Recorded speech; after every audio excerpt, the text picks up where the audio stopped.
This morning, Hasbro revealed a brand new 4-pack. This was previously pipelined, but this is our first look at the set. It is from the comic series The Last Command, which was also a novel, I believe. This has 2 repacks in it and a lot of reuse. So we've got Luke Skywalker with the Return of the Jedi body without the changeable chest plate, Mara Jade with an alternate head this time. Luke's clone in the Jedi robes has a new head sculpt, but the arms are from Jabim Obi-Wan, the torso is Phantom Menace Obi-Wan, I believe, and the legs are Dagobah Luke. And then Joruus here looks like there is a lot of new sculpting, although the hands are probably reused from Starkiller or Count Dooku. Then we do have a new head on the Luke clone. Anyway, this set just brought up a lot of interesting thoughts for me today, because we have been getting a lot of 2-packs out lately, and a lot of these 2-packs have lots of reuse. Now, we know that new tooling costs a lot of money and takes a lot out of the budget for these figures, so when Hasbro needs to make a new sculpt, like the Super Battle Droid here, they can pack it in with a regular Battle Droid body that we've already had for years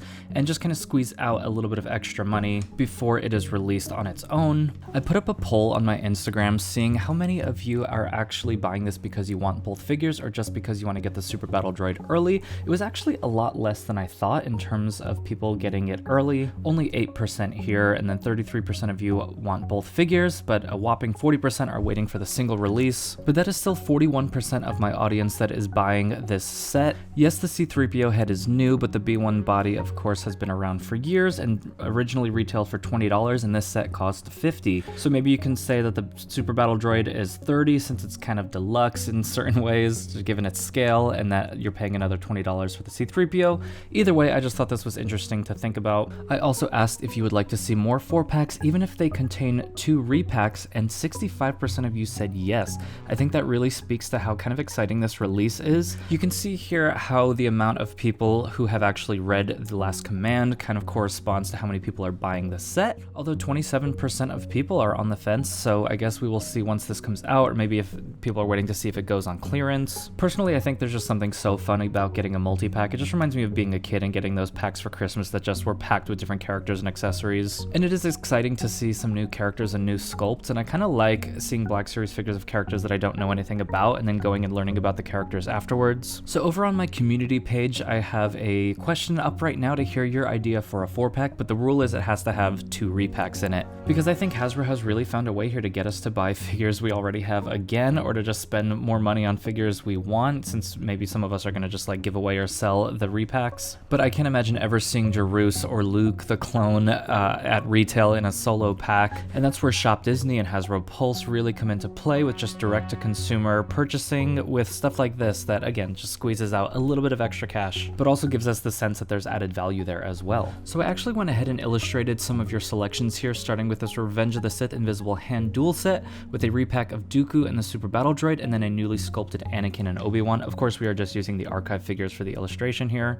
Both Dooku and the Super Battle Droid are great. The Super Battle Droid is an army builder, so maybe even 2 battle droids, like a Super Battle Droid and then maybe one of the B1s with like the blue chest or something like we see on that ship could be really cool, and that would definitely add to the budget for the all-new sculpt of Anakin and Obi-Wan. And then, of course, you could release those figures in the main line later on or archive them later. I mean, those are figures that should always be on shelves next to Mando and Vader like we've seen in the A-list. The next one that was very popular was the Battle of Geonosis 4-pack suggestion with a Mace Windu and Count Dooku re-release with a brand new Jango Fett mold, and then Coleman Trevor, who actually can use a lot of Mace Windu. I think doing this sort of like pre-pack would be a great way to get extra tooling budget for Jango Fett, especially since the only other new tooling would be Coleman Trevor's head and hands. And then there might be a way to throw some extra accessories into the pack here that maybe have to do with the Battle of Geonosis. I'm not thinking of anything specifically that's like nice and small, but let me know in the comments below if you can think of any accessories that would work in any of these packs. Next, we have a Clone 4-pack. They didn't specify which one of these would be retooled, but we've got Captain Rex, Commander Cody, Commander Wolf, and Commander Gree. Not in order here in the picture, sorry, but I definitely think Gree and Wolf could use a retool, and Commander Cody on a new body would be really nice. Same with Rex. I mean, you can kind of reuse a new clone body over and over again. I don't know if they're able to like pump out 4 figures at the same time that all use a very similar mold, but it would be kind of cool to see lots of like clone repacks coming soon, or 2-packs, especially with like Commander Green Yoda coming out. I hope that we see that clone mold just reused over and over again. And again, reuse means more budget for new sculpts. Next we have another deep dive with the KOTOR Sith with a Nihilus retool, a Malak re-release, Darth Traya and Darth Sion. Actually, I don't know if they are Darths, they just wrote Sion and Traya. I did play the first game, but I don't remember all the details. I think the two on the right are actually from the second game. But as we saw with Darth Malgus and Darth Malak, and actually Bastila as well, like all of those figures are hard to find and sold out everywhere, even though maybe not that many people who bought them had a connection. I bought them, I love those figures, and I actually just don't have a specific connection to those characters.